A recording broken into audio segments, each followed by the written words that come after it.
Chapter 6. Shields of Argentinian Provinces.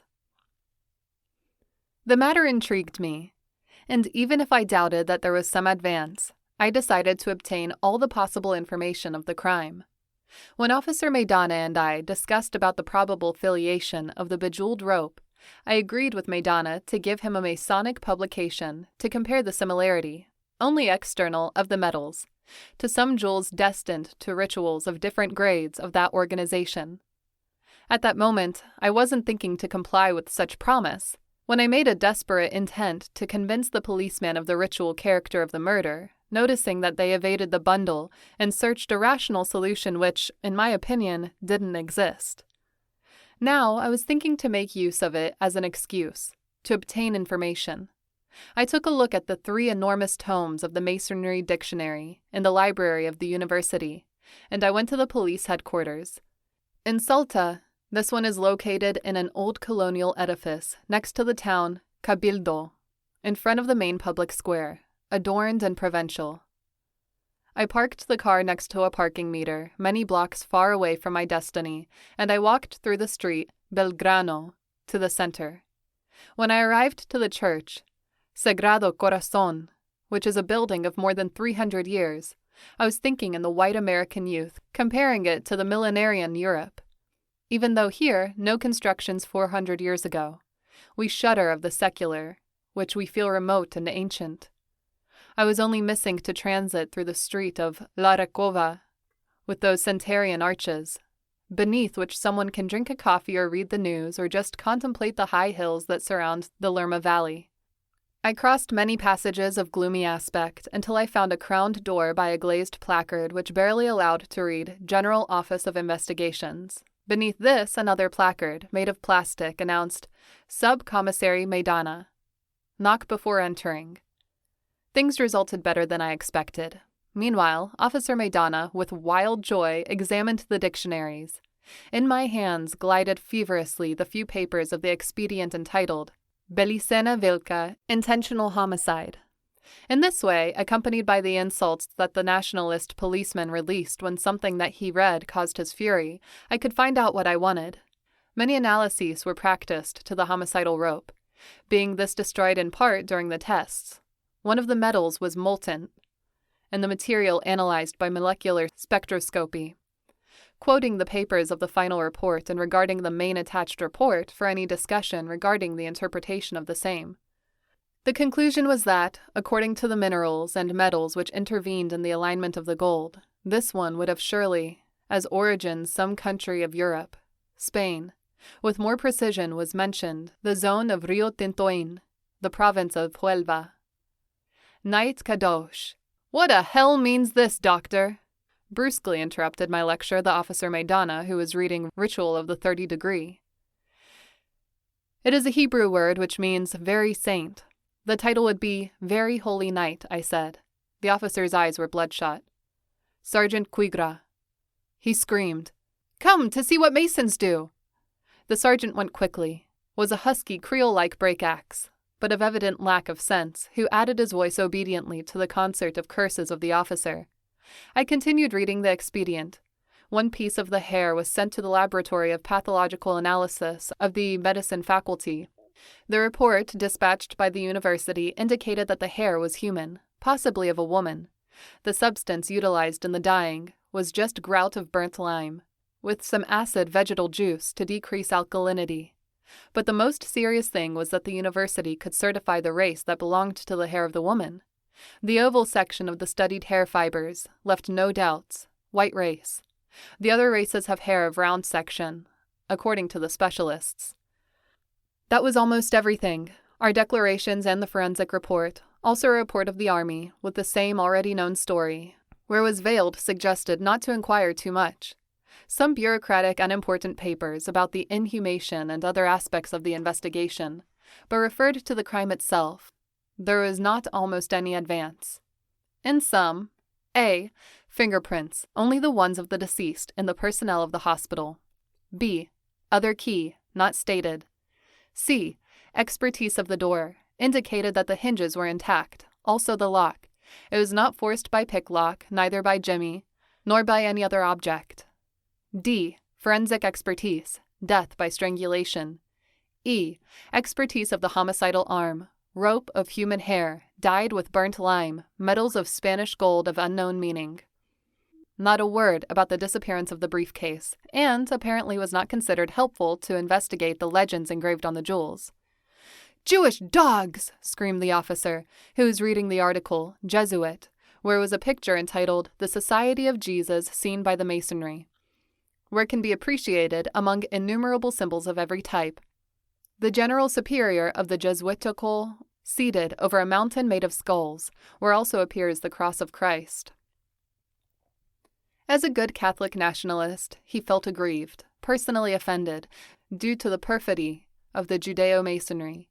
I don't believe convenient to clarify him that the Society of Jesus created, in the 140th century, the Scottish Rite of the Royal Arch, which was finally included to the Great Eastern English, of the ancient and adopted Scottish Rite. Since then, both organizations established permanent contact points.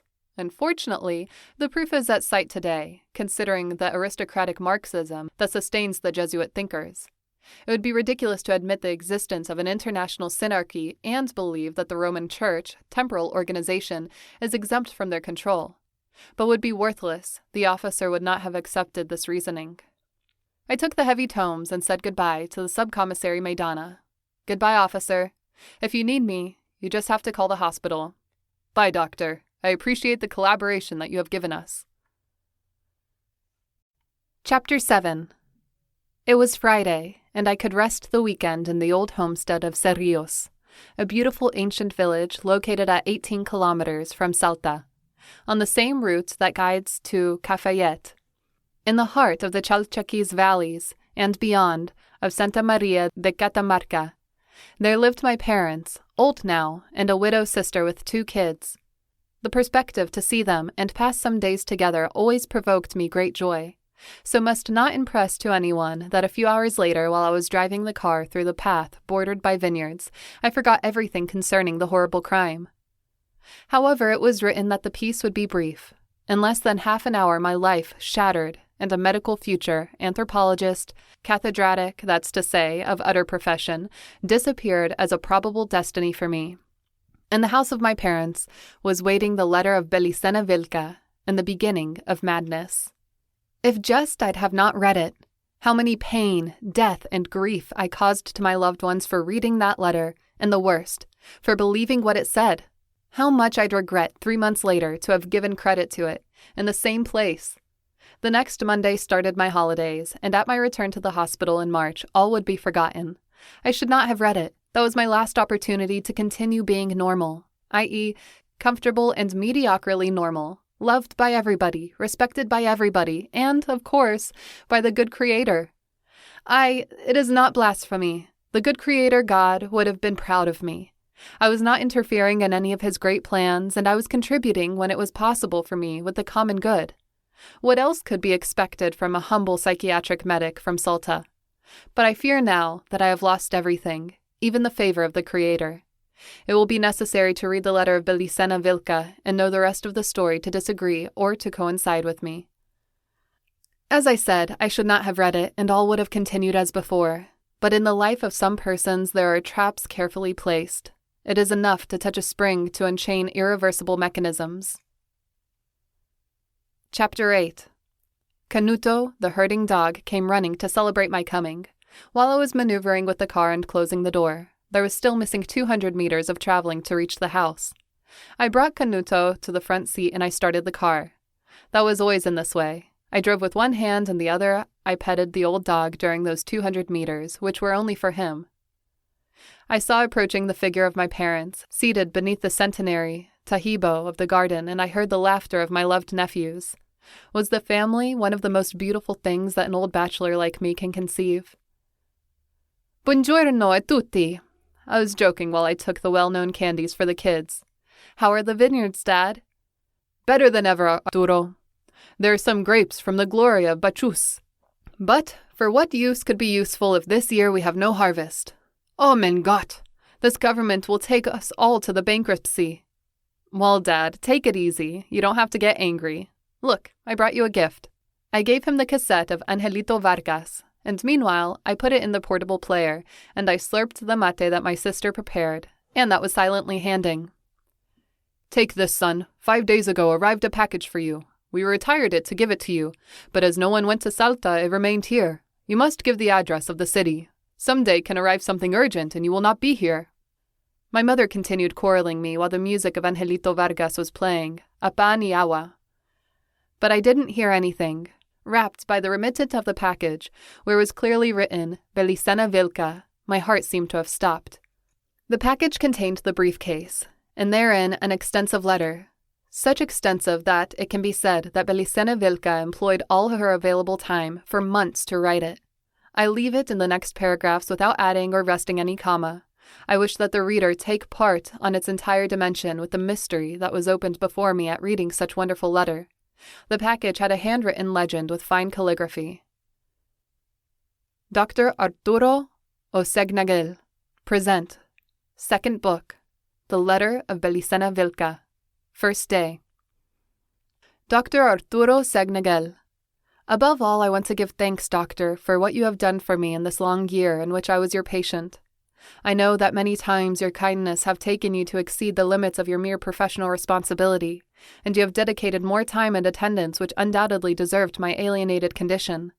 I recognize it too much, Doctor, but as you will understand when reading this letter, my recuperation was practically impossible. Anyway, Goddess Perrine will know how to reward your efforts fairly. Surely, when this letter be in your hands, I will be dead. They don't forgive and we don't ask for clemency. This possibility doesn't concern me, because death is, in our case, just an illusion. But understanding that for you the absence will be real, and for this reason I decided to write you. I am conscious that you will not believe me in advance, and because of this I've taken the boldness to send the present to your domicile in Cerrillos. You will wonder how I made it, bribing a nurse who obtained the address registered in the administrative file, and she effectuated the dispatch of the correspondence. I beg you to forget the lack of discipline and to not inquire the identity of the nurse, because if I die, which is probable, the fear will make her shut her mouth, and on the other hand, you must take present that she was just consenting with my last will. Now, I will get to the point, Doctor. I want to ask you a posthumous favor. But to be fair with you, before I will inform you about the antecedents of certain facts, I think that you will help me because a will more powerful than ours has put you on my way. Perhaps you are also searching for an answer without knowing it. Maybe in this letter is the answer. Being in this way or not, if you are already conscious of the great deceit, then read carefully what is next, because there you will find some keys to orientate yourself in the path towards the origin. I have written thinking on you, and I have been clear until I could, but I know that you will understand me because you have visibly embodied the sign of the origin. I will start informing you that I am one of the last descendants of an ancient lineage keeper of the mortal secret, a secret which was kept by my family for centuries, which was in danger to be lost forever with the disappearance of my son, Noel Villca. Now it doesn't matter if the golem kills me because the objective of my strategy is accomplished. I've achieved to distract them, following my steps while my son Noel was performing his mission. He was not kidnapped, he really traveled to the caravan of Parsifal, of the province of Cordoba, to transport the wise sword of the House of Tarsus, and I started immediately, in inverse sense, with the objective to cover the mission of Noel, diverting to me the persecution of the golem. The Hyperborean wisdom helped me, even if I finally couldn't do anything against those powerful demonic drugs that they skillfully supplied to me in one of those journeys that I made to the province of Jujuy. After this came the capture by the army and the story that you know, but you will understand all this clearly when I reveal you a posthumous legacy, the familiar secret. The secret, in sum, consists in the family maintained hidden during the course of 14 American generations, the instrument of an ancient mystery, perhaps the oldest mystery of the white race.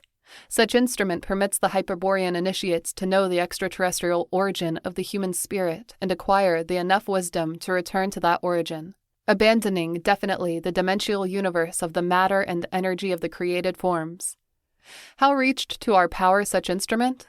First, I will tell you that it was brought by my ancestor, Lito de Tarsus, who landed in Colonia Coro in 1534, and a few years later he founded the Tucuman branch of the race. But this doesn't answer the question. Really, to get near to the direct answer, it would be necessary to go back thousands of years, as far as the era of the kings of my folk. From them, Leto de Tarsus was one of the last descendants. Such folks who dwelled in the Iberian Peninsula since immemorial times, I will call it, from now on, to simplify it, just Iberian. Without meaning this to cohere it with any anthropologic or a racial modern theory, the truth is that very little is known relative to the actual Iberians, because everything that referred to them, especially their consuetudes and beliefs, they're systematically destroyed or occulted by our foes. Well, now, in the era where it is convenient to start the narration of this story, the Iberians were divided in two irreconcilable sides, who struggled unto death in a permanent state of war. The reason of such enemies were not minor. They were based in the practice of cults essentially counterposed, and the worship of enemy gods. At least, that was the common members of the combatant populaces were doing. However, the reasons were deeper, and the members of the governing royalty, kings and chiefs, knew it with great clarity. According to what was murmured in the reserved lounges of the courts, because it was about a jealousy hidden secret, had been in the subsequent days of the submersion of the Atlantis, when, from coming from the Occidental Sea, arrived to the European and African continents, groups of survivors of two different races. One of them was white, similar to the members of my people, and the other was swarthy, although they were not complete black as the African.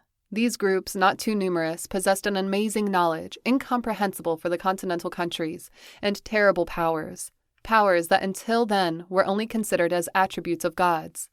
Hence was easy for them to go dominating the countries that they found in their way. And I said that they found in their way because the Atlanteans never stopped definitely in any place, but they were constantly advancing to the east.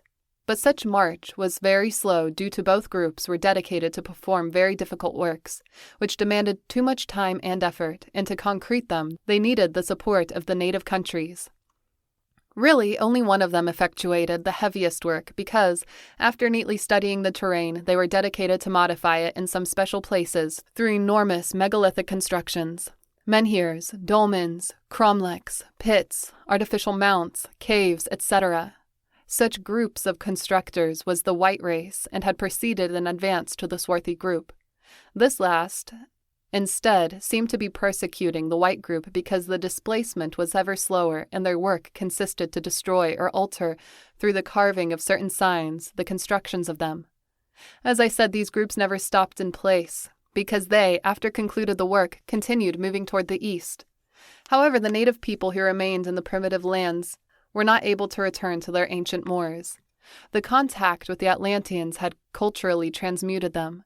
The remembrance of the semi-divine men from the Occidental Sea could not be forgotten for millenniums, and I say this to propound the improbable case that some continental populaces could have stayed indifferent after their departure. Really, this could not occur because the departure of the Atlanteans never was abrupt, but carefully planned, only concretized when they had the assurance that, precisely, the native populaces would attend to comply with a mission that would be pleasant to the gods. For it they had worked patiently over the ductile minds of some members of the governing castes, convincing them about the convenience to become their representatives before the people. Such offer would be hardly rejected by who exerts a minimum vocation of power due to it, means that, for the people, the power of the gods have been transferred to some privileged men, to some of their special members. When the people have seen the power and remember it, its subsequent absence remains inadvertent if there are the representatives of the power. And it is known that the regents of the power end being the successors of the power. Therefore, after the departure of the Atlanteans, always remained their representatives, in charge to comply and to assure the accomplishment of the mission that would be pleasant for the gods. In what consisted that mission? Naturally, to the commitment contracted with the two groups such different as the white or the swarthy Atlanteans could not be referring to anything else in the two missions essentially opposed. I would not describe here the objectives of such mission, because they would be absurd and incomprehensible for you. I will tell instead something relative in general forms, in which the missions were imposed to the native populaces. It is not difficult to distinguish those forms and inclusive, to intuit their meanings, if the facts are observed with the aid of the following pairs of principles.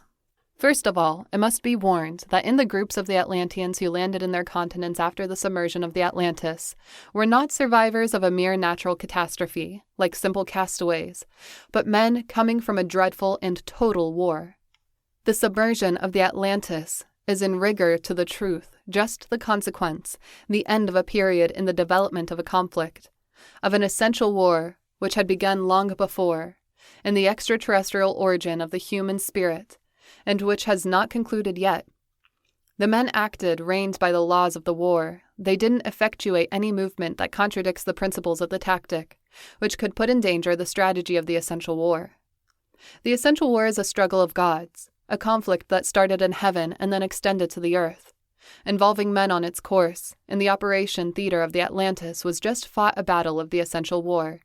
And in the mark of the confronted forces, only the groups of the Atlanteans which I mentioned, the White and the Swarthy, had intervened as planners or strategists of their respective sides. It means that they were not the chiefs, neither the direct combatants in the battle of the Atlantis.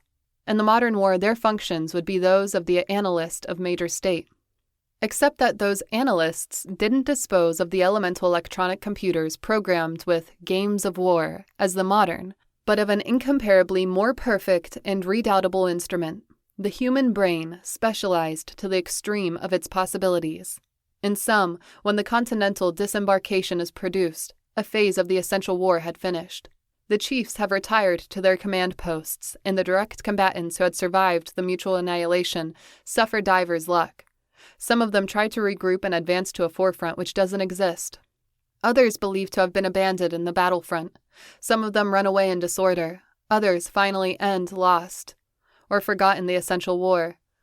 And some, and now employing the language that the white Atlanteans utilized to talk with the continental populaces, the gods had stopped to manifest themselves unto men because they had failed one more time. They not resolved the conflict here, propounded in a human scale, leaving the problem back to heaven to be faced again by the gods. But the gods had struggled for the men, because some gods wanted that the spirit of men be returned to the origin, beyond the stars, while the others pretended to maintain him prisoner in the world of matter. The white Atlanteans were with the gods, that wanted to release men from the great deceit of the matter and affirm that they had fought stoutly to reach that objective.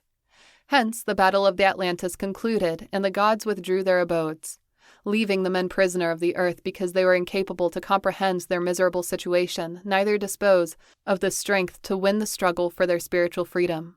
But they didn't abandon men. Simply, the war was not waged in the earth anymore. One day, if men voluntarily claimed their place in heaven, the liberator gods would return with all their power, and a new opportunity to propose the battle would outbreak. This time would be the final battle, the last opportunity before the definitive return of the gods to the origin. Meanwhile, the direct combatants for the freedom of the spirit would reorient themselves in the theater of the war. Those who remember the Battle of the Atlantis, those who awake from the great deceit, or the seekers of the origin, would have to wage in the earth a grueling personal combat against the demonic forces of matter, that is, against overwhelmingly superior forces, and defeat them with heroic will. Only in this manner they would be admitted in the general headquarters of the gods. In sum, according to the white Atlanteans, one phase of the essential war had ended.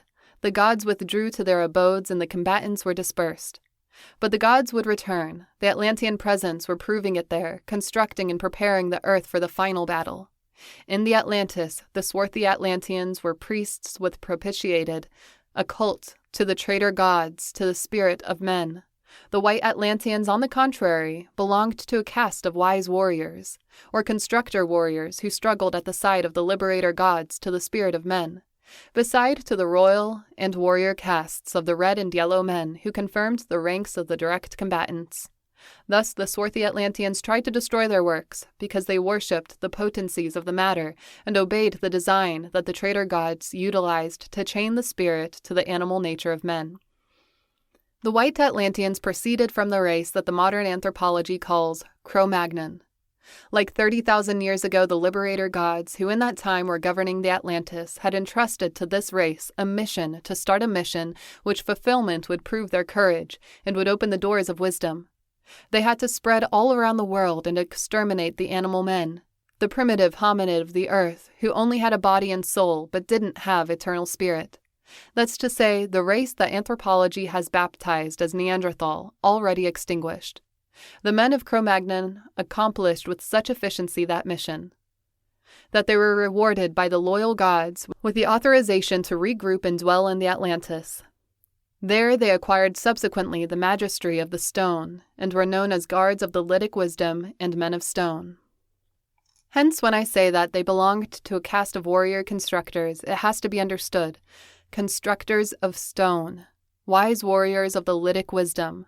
And this clarification is important because on its science was only worked with stone, i.e., either the tools as the materials of their science consisted in pure stone, with explicit exclusion of metals. The metals would explain then that the Iberians represented to the potencies of the matter, and would have to be carefully avoided or manipulated with much caution. When transmitting the idea that the essence of the metal was demonic, the white Atlanteans were searching evidently to infuse a taboo in the allied populaces. Taboo that, at least in the case of the iron, was maintained for thousands of years. Inversely, the swarthy Atlanteans, with no doubts, due with their particular relation to the potencies of the matter, stimulated the populaces who are addictive to practice the metallurgy and the goldsmith without restrictions of any metal. This is the second principle that you must have present, Dr. Arturo Signagel. The white Atlanteans entrusted to the Iberians who had supported them in the megalithic constructions of a mission that can be synthesized in the next form, protect the megalithic constructions and fight unto death against the allies of the swarthy Atlanteans. These lasts, by their part, proposed to the Iberians, who helped them on a mission, which could be expressed in this war.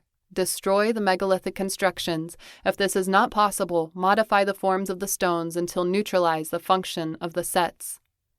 If that was not possible, engrave in the stones the archetypical signs of the matter correspondent to the target of the function, which had to be neutralized. If such thing was not possible, distort at least the war sign of the construction, transforming it into a burial ground monument, etc., and fight unto death against the allies of the white Atlanteans.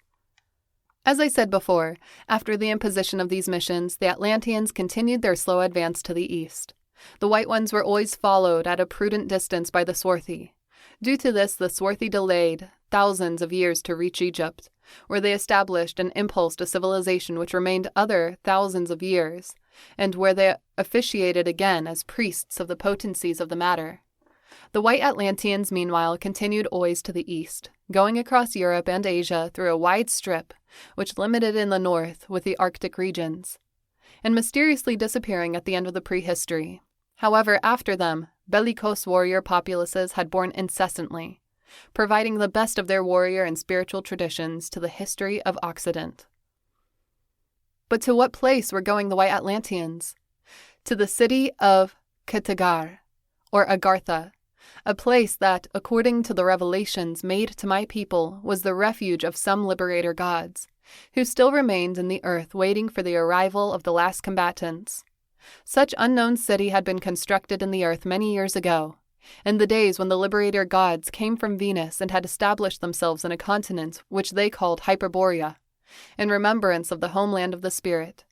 In reality, the liberator gods affirmed to come from Hyperborea, an uncreated world, that's to say, not created by the creator god, existent beyond the origin. To the origin they called Thule, and as they said, Hyperborea meant homeland of the spirit. There was, in this way, an original Hyperborea and a terrestrial Hyperborea, and an isotropic center Thule, seat of the Grail, which reflected the origin, and was such unreachable as this. All the spiritual wisdom of the Atlantis was a legacy of Hyperborea, and due to this, the white Atlanteans called themselves Hyperborean initiates. The mythical city of Katigara, which figured in all the previous maps to the discovery of America situated near to China, is no other than Katagar, the abode of the liberator gods, where only the Hyperborean initiates or wise warriors can enter, i.e., the initiates and the mystery of the pure blood. Finally, the Atlanteans left the Iberian Peninsula. How they assured that the missions imposed to the native populaces would be fulfilled during their absence. Through the celebration of a pact, with those members of the populace who were going to represent the power of the gods, a pact that, if it was not fulfilled, risked something more than the death of the life. The collaborators of the swarthy Atlanteans were risking the immortality of the soul, while the followers of the white Atlanteans responded with the eternity of the spirit. But both missions, as I said, were essentially different, and the agreements which were founded, naturally, also were. The one of the white Atlanteans was a pact of blood, while the one of the swarthy Atlanteans consisted in a cultural pact. Evidently, Dr. Signagel, this letter will be extensive, and I will need to write it in many days. Tomorrow I will go on with the suspended point of narration, and I will make a brief parenthesis to examine both pacts. It is necessary because, from there, will emerge the keys that will allow you to interpret my own story.